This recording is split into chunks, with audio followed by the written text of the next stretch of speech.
Beverly McGarr. I'm a second grade teacher at Gold Run School, and we are here to salute our new readers. Very excited to have this program here, and my kids are also very excited. And we are going to be reading different selections from children's literature. There'll be poems, short stories, excerpts from novels. And so welcome and enjoy.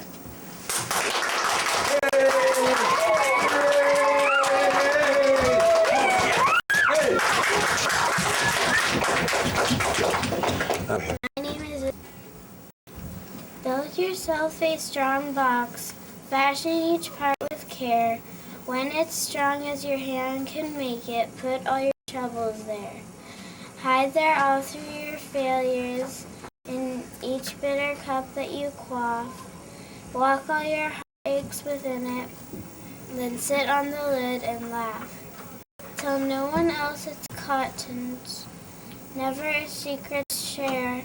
When you've dropped in your care and worry, keep them forever there. Hide them from sight so completely that the world will never dream half. Fasten the strong box securely, then sit on the lid and laugh. Thank you. Thank you. Oh, thank you for listening to me read.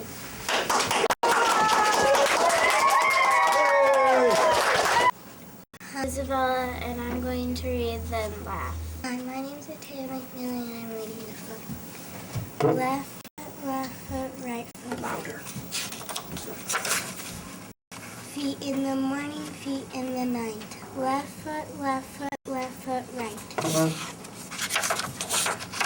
Wet foot, dry foot, high foot, low foot. Front feet, back feet, red feet, black feet. Left foot, right foot, feet. How many feet you need? Slow feet, quick feet, trick feet, sick feet. Up feet, down feet, here come crown feet. Small feet, big feet, here come pig feet. His feet, her feet, fuzzy fur feet.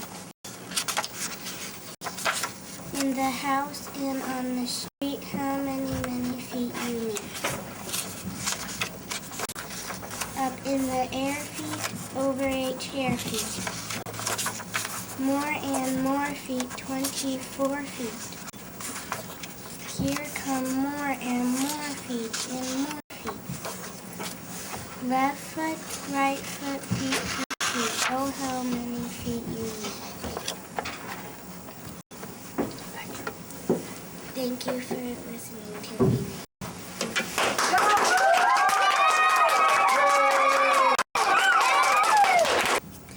Hi, my name is Levi Baker, and I'm going to be reading Where the Sidewalk Ends. 1 star is for Alaska, 1 star is for Nebraska, 1 star is for Dakota, 1 star is for Minnesota. There are lots of other stars, but I forgot which ones they are.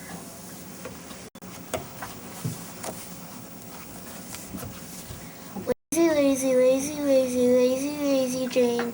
She wants to drink the water, so she waits and waits for it to rain.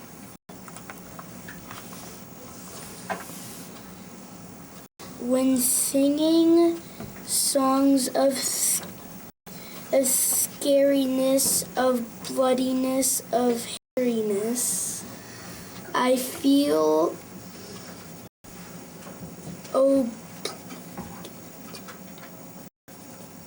Just skip it, go on. at this moment to remind you of the most ferocious beast of all, 3,000 pounds and 9 feet tall, the glurpy slurpy scrag rocky goal. Who's standing right between you? Okay. Thank you. That. Thank you. Say thank you. Thank you for watching me read this book.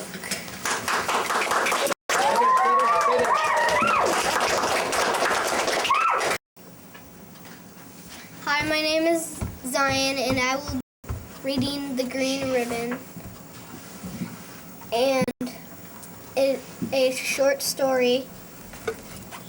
And once there was a girl named Jenny. She was like all the other girls, except for one thing. She always wore a green ribbon around her neck. There was a boy named Alfred in her class. Alfred liked Jenny, and Jenny liked Alfred. One day, he asked her, "Why do you wear that green ribbon all the time?" "I cannot tell you," said Jenny. But Alfred kept asking, "Why do you wear it? It's not..." And Jenny says, "It's not important." Jenny and Alfred grew up and they fell in love, and one day they got married. Alfred, now that we're married, you must tell me about the green ribbon. "You still must wait," said Jenny. "I will tell you when the right time comes." Years passed. Alfred and Jenny grew old, and one day Jenny became very sick. The doctor told her that she was dying, and Jenny called Alfred to her side. "Alfred," she said, "now I can tell you about the green ribbon, and you will see why I could not tell you before." Slowly and carefully, Alfred untied the ribbon, and Jenny's head fell off. Thank you for letting me read my story.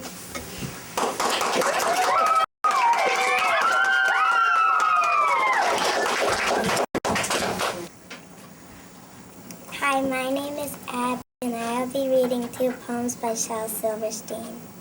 The first poem is called Ickle Me, Pickle Me, Tickle Me Too.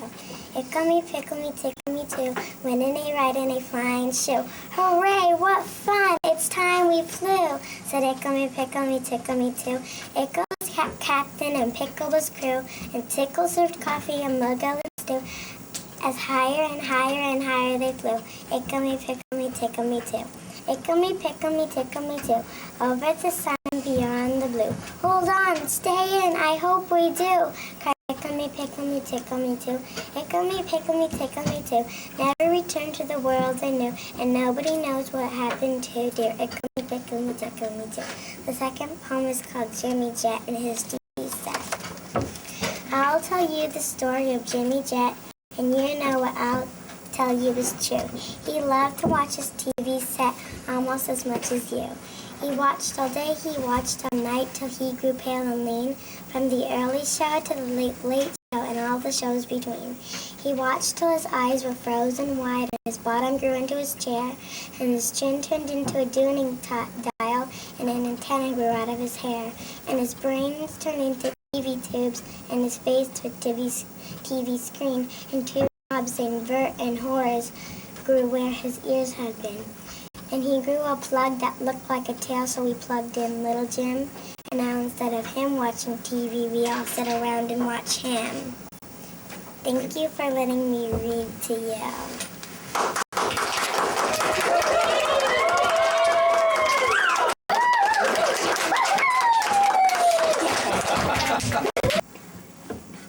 Hi, my name is Sarah. I'm going to be reading A Dark, Dark Room. It was late at night. I was driving past the cemetery when I saw a boy standing in the rain. "Do you want a ride home?" I asked. "Yes, please," he said. "I live on Front Street next to a school." I handed him my old sweater. "It's cold tonight," I said, "and you are wet. You had better put this on." After that, we did not talk. When we stopped at his house, I said, "Keep the sweater. I will get it tomorrow." "What's your name?" "Jim," he said. "Thanks for the ride." Then I stopped for the sweater the next day, a woman came to the door. "Is Jim at home?" I asked. "I've come to pick up my sweater." She looked at me in a strange way. "It must have been another boy," she said. "Jim is our son, but he has been dead for almost a year. He is buried in the cemetery." I told her how sorry I was, and I left. I did not know what to think. The next morning, I went to the cemetery and went to see Jim's grave. Lying across his grave was my sweater. The end. Thank you. Thank you for letting me read my story.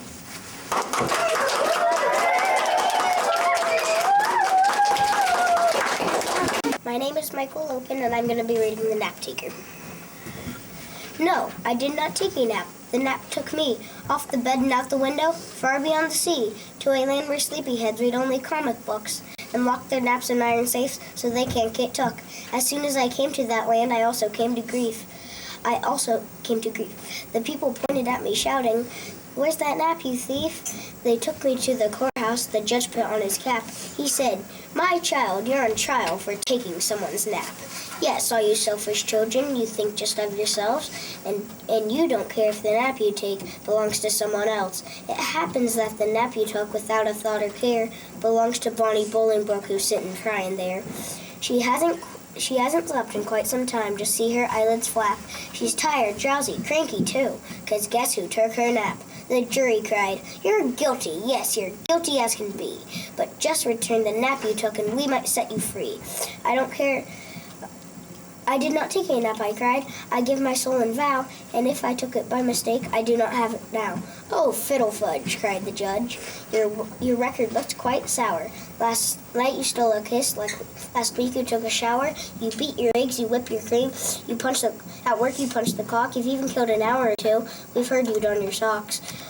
We know you've shot a basketball, you've stolen second base, and we can see you're guilty from the sleep that's on your face. Go lie down on your blanket now and cry your guilty tears. I sentence you for one long nap for 90 million years. And when all the other children see this nap that never ends, no child will ever dare to take somebody's nap again." Thank you. Thank you for letting me read.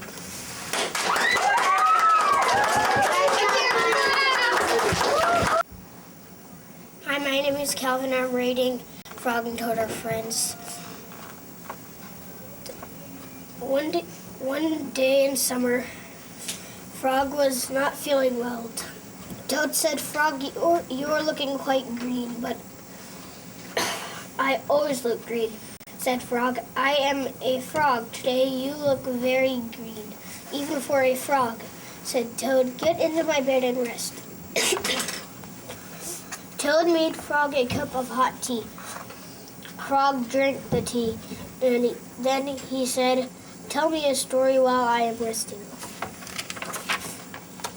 "All right," said Toad. "Let me think of a story to tell you." Toad thought and thought, but he could not think of a story to tell Frog. "I will go out on the front porch and walk up and down," said Toad. "Perhaps that will help me to think of a story." Toad walked up and down on the porch for a long time, but he could not think of a story to tell Frog. Then Toad went into the house and stood on his head. Why are you standing on your head?" asked Frog. "I hope that if I stand on my head, it will help me think of a story," said Toad. Toad stood on his head for a long time, but he could not think of a story to tell Frog. Then Toad poured a glass of water over his head. "Why are you pouring water over your head?" asked Frog. "I hope that if I pour water over my head, it will keep me to think of a story," said Toad. Toad poured many glasses of water over his head, but he could not think of a story to tell Frog. Then Toad began to bang his head against the wall. Why are you banging your head against the wall? Asked Frog. I hope that if I bang my head against the wall hard enough, it will help me to think of ways. Thank you for letting me read.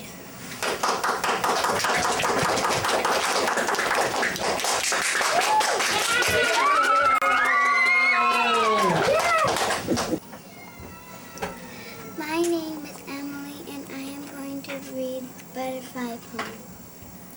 See the butterfly up in the sky, watch it as it flutters by. Butterfly start as tiny eggs, out comes caterpillars, many legs. Little caterpillars growing long, crawling, feeding, getting strong. They love to nibble and to chew, they eat small leaves and big ones too. 4 weeks pass, they grow more, they shed their skin 1 time, 2 times, 3 times, 4. Once again a change comes around, now it's hanging upside down. Soon as it spins its silky pad to hold on tight, the halter too, to keep it upright. Now it sheds its skin one time more to reveal the chrysalis. Not at all like the skin before, inside the shell is changing, growing. Eyes, legs, wings are now almost showing. What can it be? Wait and see. It's a butterfly. Its wings are red. It has to rest. It can't fly yet. Soon it tries hard with all its might. Spreads its 4 wings and takes a flight. Like a flower in the sky. What is like a butterfly? Wings of black, orange, yellow and blue, red, green, gold, and purple too. Colors bright as in a rainbow. What makes these colors, do you know? Layers of little scales that we see, they make these colors bright as can be. Butterflies drink nectar from pretty flowers. It tastes so sweet, they sip for hours. They use their long, thin tongues to drink. That's kind of odd, don't you think? From butterfly to butterfly takes 8 weeks and more. See a butterfly up in the sky, watch it as it flutters by. Thank you. Thank you for letting me read my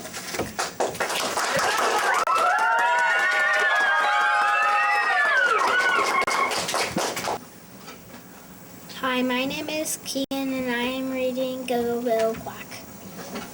Farmer Brown was going on vacation. He left his brother Bob in charge of the animals. I wrote everything down for you. Just follow my instructions and everything will be fine. But keep an eye on Duck. He's trouble. Farmer Brown thought he heard giggles and snickers as he drove away, but he could not be sure. Bob gave Duck a good long stare and went inside. He read the first note. Tuesday night is pizza night, not the frozen kind, the hens prefer anchovies. Giggle, giggle, cluck. 29 minutes later, there was hot pizza in the barn.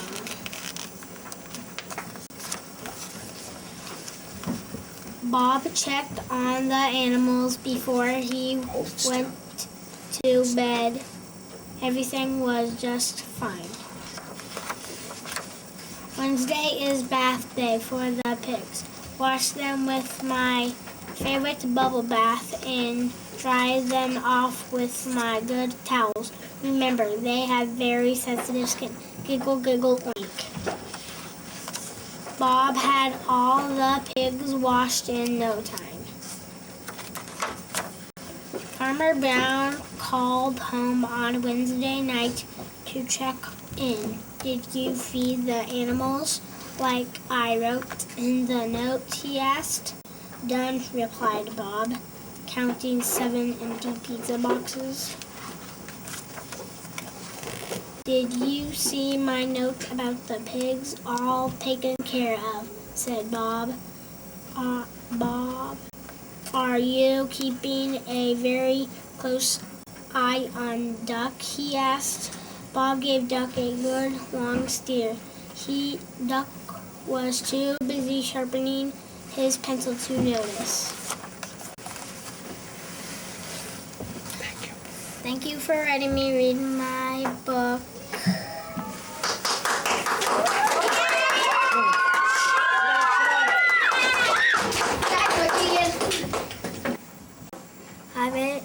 Hi, my name is Jai, and I'm going to be reading Dragons and Giants. Frog and Toad were reading a book together. The people in this book are brave, said Toad. They fight dragons and giants, and they are never afraid. I wonder if we are brave, said Frog. Frog and Toad looked into the mirror. We look brave, said Frog. Yes, but are we? Asked Toad. Frog and Toad went outside. We can try to climb this mountain, said Frog. Frog went leaping over a rock, and Toad came puffing behind him.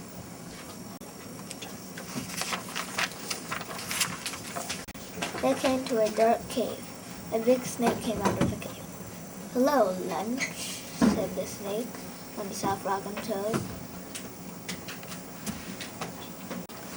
He opened his wide mouth. Frog and Toad jumped away. Toad was shaking. I am not afraid, he cried. They climbed higher, and they heard a loud noise. Many stones were rolling down the mountain. It's an avalanche, cried Toad. Frog and Toad jumped away. Frog was trembling. I am not afraid, he shouted.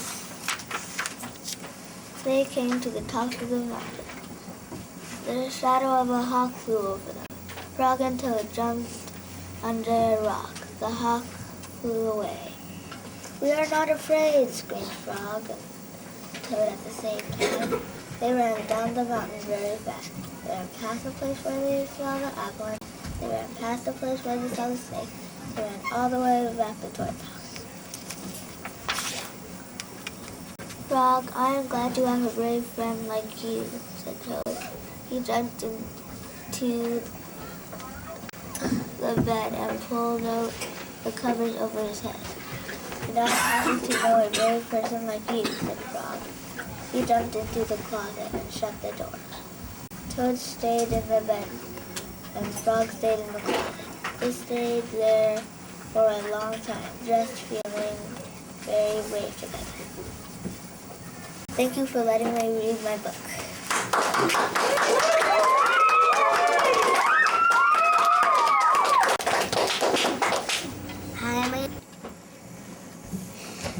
Rosetta, come quick, Fawn fluttered wildly into the garden. Rosetta rose.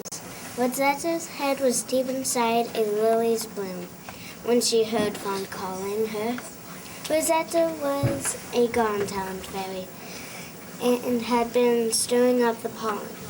She popped her head out. What is it? When Fawn caught sight of her friend, she tried to stop, but she was going too fast. She crashed into a bright red rose. Brilliant scarlet petals exploded everywhere. My rose, Rosetta cried. She flew past Fawn over to the flower. Half its petals were gone. Rosetta planted a hand on her hip. Fawn, what are you doing? She demanded. Oops. Fawn started picking up the red petals. It's just that we're about to start a game of acorn ball. So, Rosetta tossed her long red hair. So maybe you want to join us? Fawn asked. She handed the flower petals to Rosetta.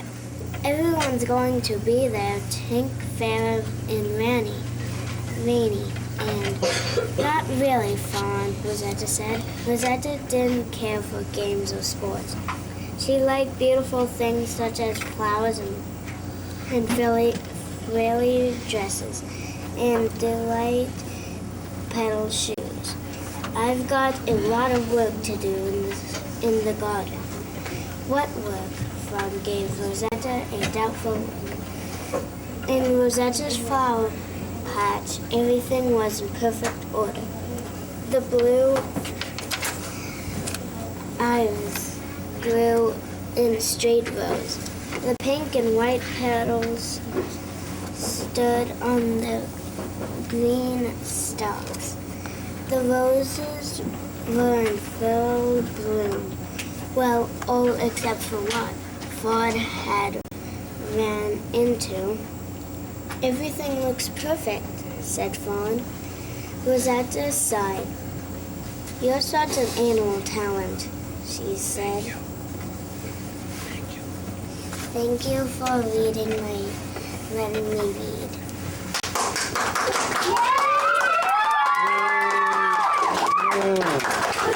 Gotta do the beginning.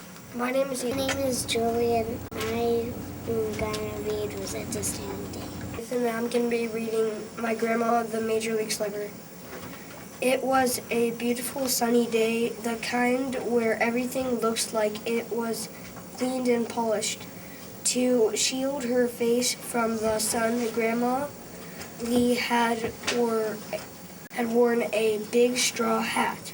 She also wore the necklace with Babe Ruth's little bat on it. She said it might bring the White Sox good luck.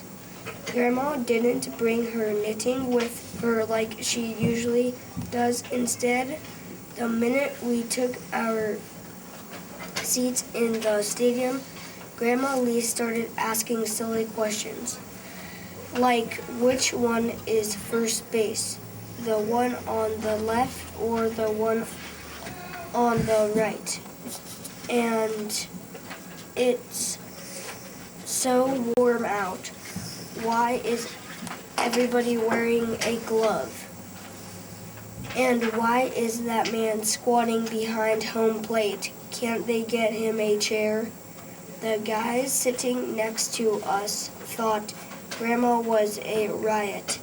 She's a lot more interesting than this game, said one of them. It was hard to urge with him. The game was terrible. The White Sox were hitting worse than ever. They lost 9-2 to hitter 2. What the Sox needed was a really good hitter. At the end of the game, we walked down to the dugout area. The dugout is at the edge of the field. It's where the players sit when they're not playing. I saw the White Sox manager and asked him to sign my scorecard. You have good fielding, sir, I said, but if you'll pardon my saying so, my grandma here could hit better than most of the guys who batted today. Thank you for letting me read.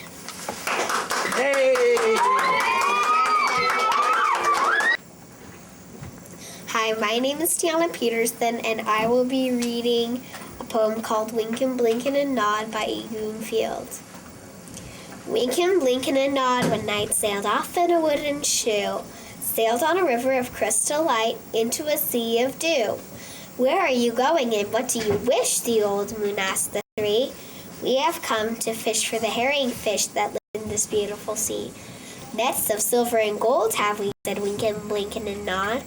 The old moon laughed and sang a song as they rocked in the wooden shoe, and the wind nuts fed them all night long, ruffled the waves of dew. Little stars of the herring fish that lived in the beautiful sea. Now cast your nets wherever you wish, never afeard are we. So cried the stars to the fishermen three. Winkin', Blinkin' and Nod. All night long their nets they threw to the stars in the twinkling foam, and down from the skies came the wooden shoe, bringing the fishermen home. 'Twas all so pretty a sail it seemed, as if it could not have been, and some folks thought 'twas a dream they'd dreamed of sailing that beautiful sea. But I shall name you the fishermen three, Winkin', Blinkin' and Nod. Winkin' and Blinkin' are two little eyes, and Nod is a little head. and the wooden shoe that sailed the skies is the wee one's trundle bed. So shut your eyes while Mother sings the wonderful sights that be, and you shall see the beautiful things as you rock in the misty sea, where the old rock the fishermen three, winking, blinking, and nod. Thank you. Thank you for hearing me read Winkin', Blinkin', and Nod.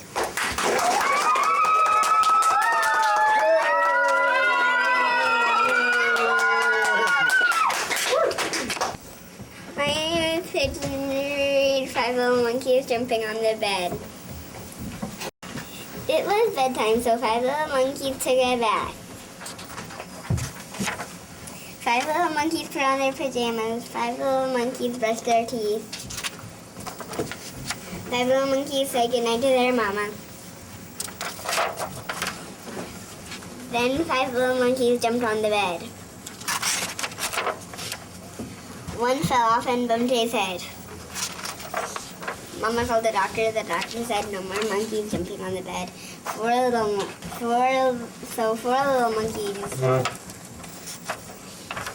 jumped on the bed. One fell off and bumped his head.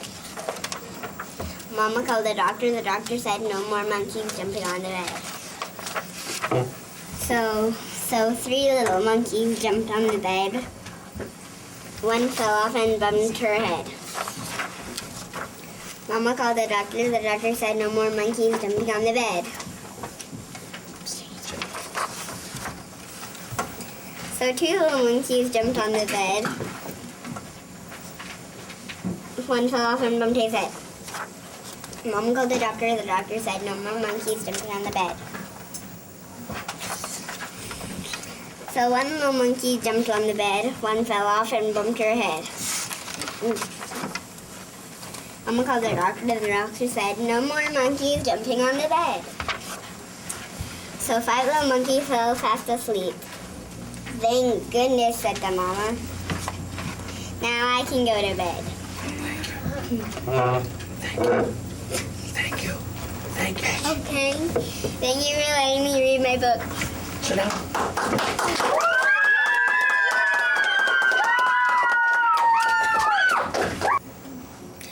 My name is Shane and I'm reading Five Silly Fishermen. One fine day, five fishermen went fishing. 1, 2, 3, 4, 5. Down to the river they ran. One sat on a rock, one stood on a dock, one climbed up the tree, one lied in the grass. And one fisherman got into the boat. Hello down there, he called to the fishes. We are ready to catch you. At the end of the day, each fisherman had a nice fat fish on his line. What a fine supper we will have, said one fisherman. Now let's go home. First we must count to see if we are all here, said another. What if one of us fell into the water?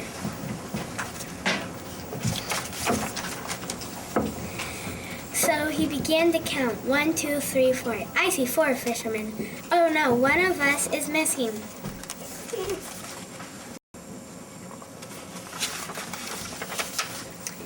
It cannot be, said another fisherman. Maybe you counted wrong. So he began to count. 1, 2, 3, 4.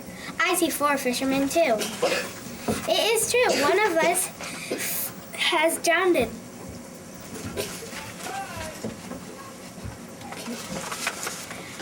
All the fishermen hugged each other. They cried and cried. Our poor friend, what will we do without him? Just then a little girl came by. She was going fishing too. Why are you so sad? She asked them. There used to be 5 of us, but now one drowned, said a fisherman. Now there are only 3. Only 4. See? 1, 2, 3, 4. He counted again.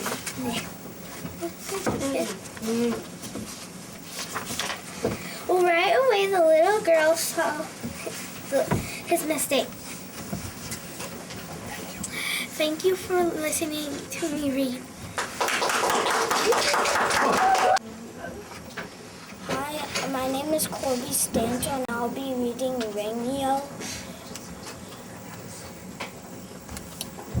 Ringio. Hi. Hey, listen. Doing much? No. Well, you? Maybe. Oh, I might. I saw you, so. You were with Billy, Ann. I hate Billy. What?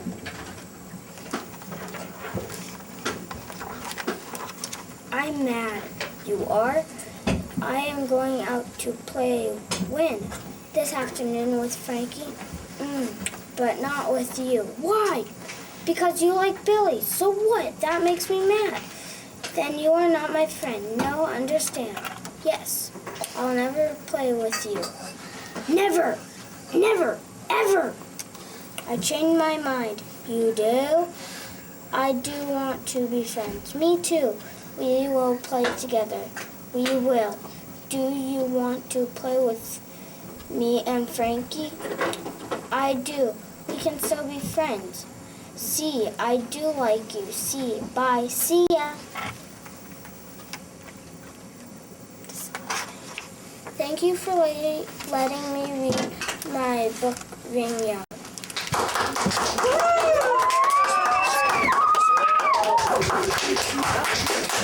Good job.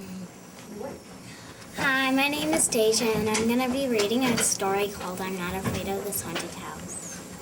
I'm Simon Lester Henry Stairs, and I'm not afraid of this haunted house. A fortune teller says, come inside. Her crystal ball says, you can't hide. My friends are scared of what they'll see, but I just tell them, follow me. I'm Simon Lester Henry Stairs, and I'm not afraid of this haunted house. I'm not afraid of the witch at the door. I'm not afraid of the creaky old floor. When a ghost swoops down and hollers, boo, I shout back, I'm not scared of you. I'm not afraid of the vampire's feast. I can handle these blood-sucking beasts. I bare my neck and face my fate. I help myself to a dinner plate. I'm Simon Lester Henry Stairs, and I'm not afraid of this haunted house. I'm not afraid of the screaming ghoul. I tell him that his tunes sound cool. The bloody werewolf makes me laugh. I point to him by the nearest bed. I'm not afraid of the goblin in bed, who's snacking on spiders that hang overhead. My friends start running left and right, but I reach up and take a bite. I'm Simon Lester Henry Stairs, and I'm not afraid of this haunted house. In the graveyard, by the light of the moon, a skeleton hums in a motionless tune. My friend starts screaming when he moans, but I shake hands with that old bag of bones. I'm Simon Lester Henry Stairs, and I'm not afraid of this haunted house. Thank you. Thank you for letting me read. Thank you for letting me read.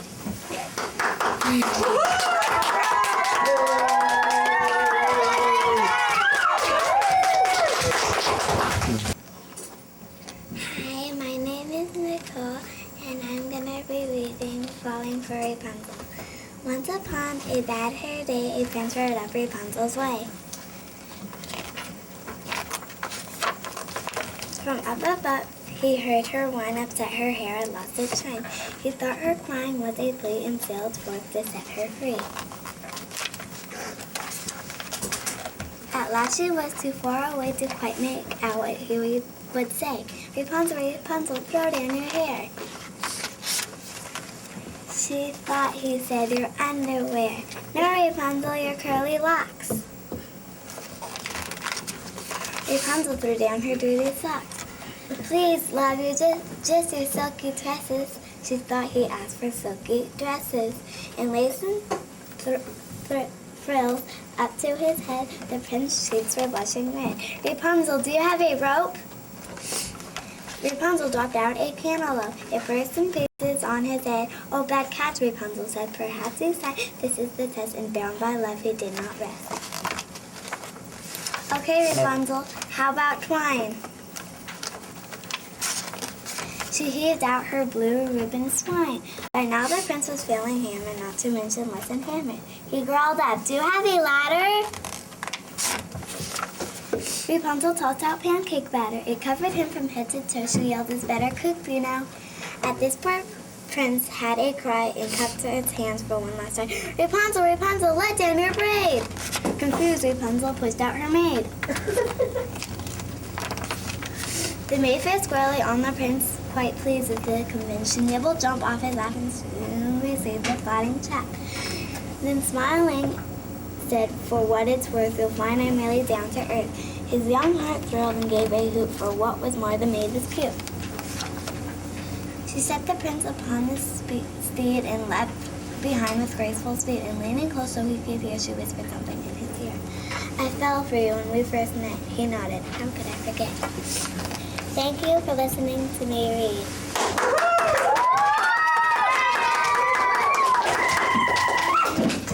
We love reading! What do you love? Reading! Where do you go to school? Go Run! And what grade are you in? Second grade! Hip hip hooray! Hip hip hooray! Hip hip hooray! Hip